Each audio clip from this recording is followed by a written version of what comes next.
جیسے آج یہ سردی ہے نا، سردیوں میں آپ نے دیکھا ہوگا بہت سارے ایسے لوگ ہیں جو موزے پہنتے ہیں. موزے، اس موزوں سے مراد میری یہ والے موزے نہیں ہے جو آج کل کے دور میں ہم یہ پہنتے ہیں، لیکن وہ موزے وہ ایسے جو چمڑے کے موزے ہوتے ہیں. اور بہت سارے ایسے لوگ ہیں جو ان چمڑے کے موزوں کا استعمال بھی کرتے ہیں اور پتہ نہ ہونے کی بنا پر یعنی ایسے ہی یعنی ان پر مسح کرتے ہیں. تو مسح کرنا کیسا ہے اور یہ مسح کرنا آیا درست بھی ہے یا نہیں ہے؟ تو رسول کائنات صلی اللہ علیہ وسلم کی موضوع کے اوپر مسح کرنا کیا ہے؟ یہ درست ہے. اور حضرت عبداللہ بن عمر، حضرت سعد بن وقاص رضی اللہ تعالی عنہ سے روایت کرتے ہیں کہ انہوں نے نبی کریم صلی اللہ علیہ وسلم سے روایت کیا کہ رسول کائنات صلی اللہ علیہ وسلم نے موضوع پر مسح فرمایا.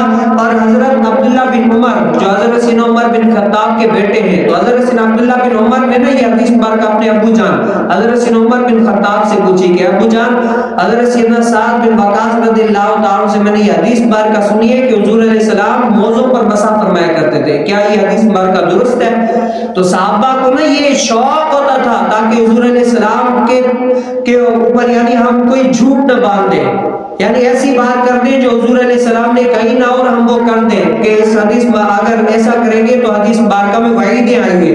تو صحابہ ایک دوسرے سے پوچھا کرتے تھے. تو حضرت سیدنا عبداللہ ابن عمر رضی اللہ تعالیٰ سے اپنے والد سے پوچھا نا، تو حضرت سیدنا عمر بن خطاب نے فرمایا کہ ہاں نبی کریم صلی اللہ علیہ وسلم موضوع پر مسح فرمایا کرتے تھے.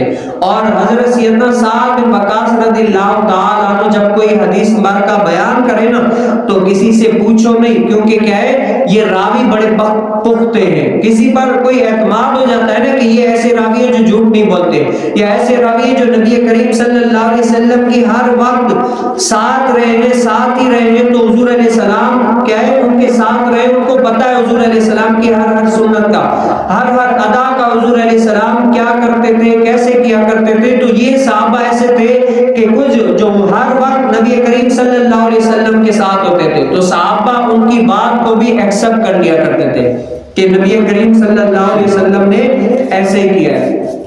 اور یہ کہ اس پہ اہل سنت کا اتفاق ہے کہ موضوع پر مسح کرنا کیا ہے یہ درست ہے. اس پر اہل سنت کا یہ اتفاق ہے کہ موضوع پر مسح کرنا درست ہے. اور امام اعظم رحمۃ اللہ تعالی علیہ فرماتے ہیں کہ یہ اہل سنت کی علامت ہے کہ جو موضوع پر مسح کرے گا وہ اہل سنت کی علامت نشانی ہے کہ یہ اہل سنت والا ہے. اور جو موضوع پر مسح نہیں کرے گا نا یہ اس کی نشانی ہے کہ یہ اہل سنت کا لبادہ اور اصل میں یہ اہل سنت ہے نہیں. اب موضوع پر مسح کرنا کیا ہے؟ جیسے اگر کوئی چمڑے کے موزے پہنتا ہے نا، چمڑے کے موزے، اب ان چمڑے کے موضوع پر جیسے ہم سر کا یعنی مسح کیسے کرتے ہیں، ہاتھ بھگو کر پھر یہ آگے سے پیچھے لے گئے، پیچھے سے آگے لے کر آگے، اسی طریقے سے پھر اسی طریقے سے موزے جس کو چمڑے کے موزے پہنے ہو وہ ہاتھ بھگو کر کیا ہے اس کے اوپر یوں ہاتھ پھیرے گا، یوں ہاتھ یعنی اسے مسح کرے گا، تو کیا ہے یہ اس کا موزہ مسح ہو گیا. اور شریعت نے جو مسافر ہے نا اس کے لیے مسح کی یعنی موضوع پر مسح کی مقدار جو معین کی وہ 3 دن اور 3 راتیں ہیں.